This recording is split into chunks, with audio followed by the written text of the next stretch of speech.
జై శ్రీరామ్. అందరికీ నమస్కారం. నేను మీ ప్రదీప్ని. వెన్ను నొప్పి ఇప్పుడు మరొక భయంకరమైన సమస్యగా తయారైంది.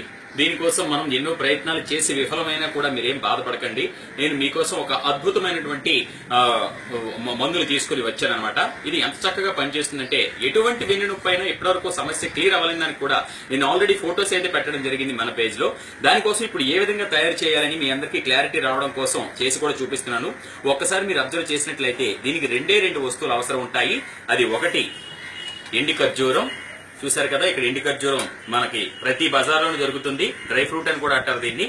మరి ఈ ఎండి ఖర్జూరంతో పాటు గవ్వ పలుకు సాంబ్రాణి. ఇది ఆల్రెడీ చెప్తే చాలా మంది అది జిగురు పదార్థంగా తయారవుతుంది. వెన్ను పూసలో ఉన్న 33 కణాల పూసల్లో కూడా జిగురు నింపుతుంది అనమాట. మరి కాబట్టి ఈ గవ్వ పలుకు సాంబ్రాణి మీకు ప్రతి ఆయుర్వేదం షాప్ లో దొరుకుతుంది. లేదంటే గనక విశాఖపట్నం, విజయనగరం జిల్లాలో అయితే కొన్ని ప్రత్యేకించి మూలికలు కూడా దొరికే షాప్స్ ఉన్నాయి, వాటిలో దొరుకుతుంది. మరి కాబట్టి దాన్ని తీసుకొచ్చి పొడిగా చెయ్యాలి. ఆల్రెడీ నేను పొడి చేసినటువంటి గవ్వ పలుకు సాంబ్రాణి పొడి ఇక్కడే ఉంది. ఇప్పుడు ఏం చేయాలంటే ముందుగా ఒక ఎండి ఖర్జూరాన్ని తీసుకొని కత్తితో దాన్ని ఇలా మధ్యకి కట్ చేసుకోవాలి. కట్ చేసుకున్న తర్వాత అందులో ఉన్న పిక్కను తీసేస్తే ఈ విధంగా తయారవుతుంది.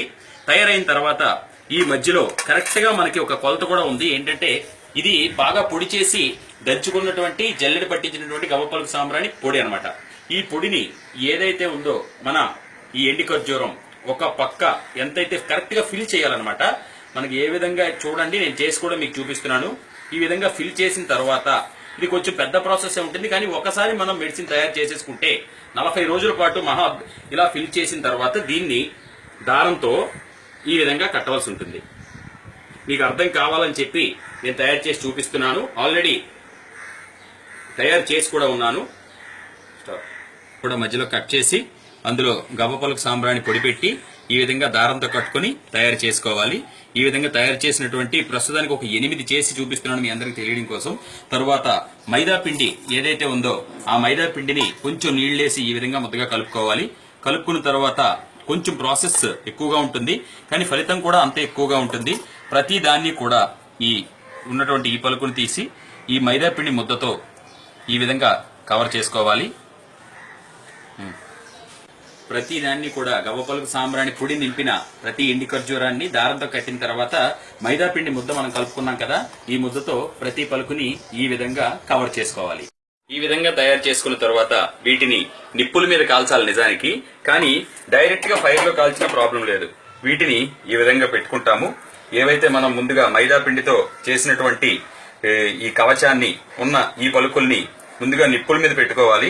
మరి ఇప్పుడైతే అందరికీ నిప్పులు అవైలబుల్ గా ఉండవు కాబట్టి ఈ విధంగా రోటీలు కాల్చుకునే దాని మీద కూడా పెట్టి ఫుల్ గా బాగా కాలాలన్నమాట.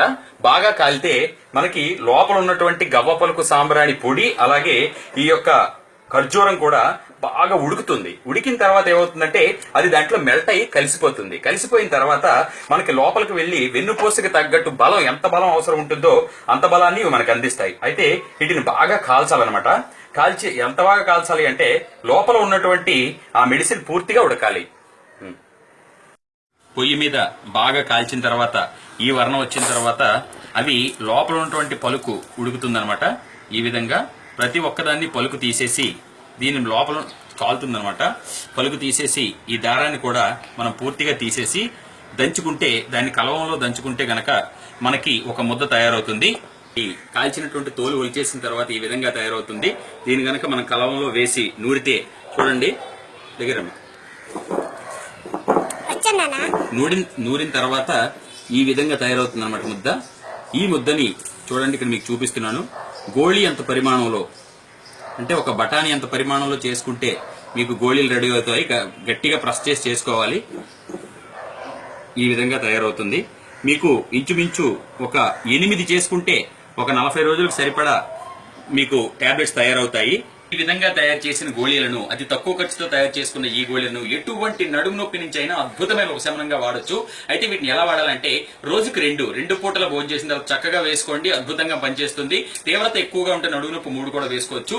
మరి దీంతో పాటు ఉష్ట్రాసనము, భుజంగాసనము, తర్వాత ధనురాసనము, ఈ 3 ఆసనాలు కూడా వేసుకుంటూ ఉంటే మెల్లిమెల్లిగా ఎటువంటి నడుము నొప్పి అయినా తగ్గిపోతుంది. కాబట్టి ఇంత అద్భుతంగా ఉన్నటువంటి ఈ విషయాలను మీరు నాతో కంటిన్యూ చేయొచ్చు. కాబట్టి ఇటువంటి వీడియోస్ మీకోసం మరిన్ని కూడా చేయడానికి నేను సిద్ధంగా ఉన్నాను.